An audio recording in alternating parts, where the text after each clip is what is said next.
Mga lods, subukan uli natin kumain nitong buldak na pagkaanghang-anghang.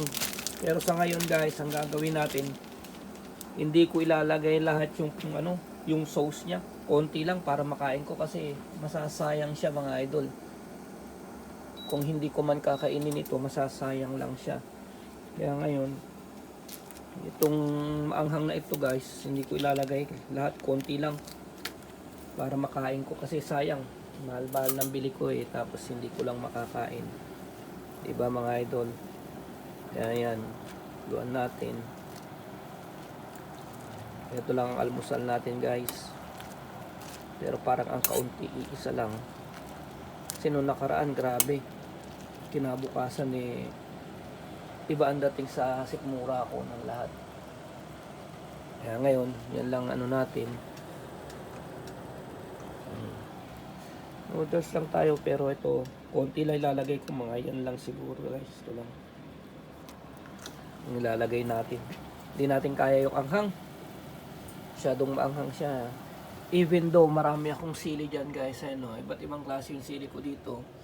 Ayan, meron ako ditong purple na sili guys. Ayan. Pero pagka ito purong-puro siya, napakasakit sa tiyan. Ayan. So, alihin natin guys. Diba? Yan na ngayon ang almusal lang natin at saka kape. Bumili na rin tayo guys ng bagong salaan. Bumigay na yung salaan natin. Yung salaan natin laki. Diba?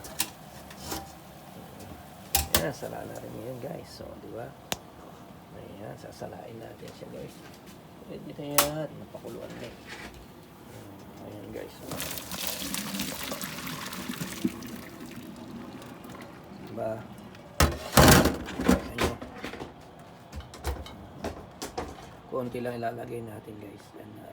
Pansahog. Kasi maanghang nung nakaraan talaga. Hindi ko siya nakain. Diba? Yan lang guys ang almusal ko. Tapos itong seasoning niya. Lagyan natin lahat yung seasoning. Kung ano-ano man yan. May mga sesame seeds siya. Tapos itong banghang guys, konti lang, konting-konti lang para lang makain natin. Tama na yan. Tapon na natin yan. Baka mamaya hindi naman natin mapakinabangan. Diba? Okay na yan guys. Para lang natin mapakinabangan kasi itapon ko yan, di ba?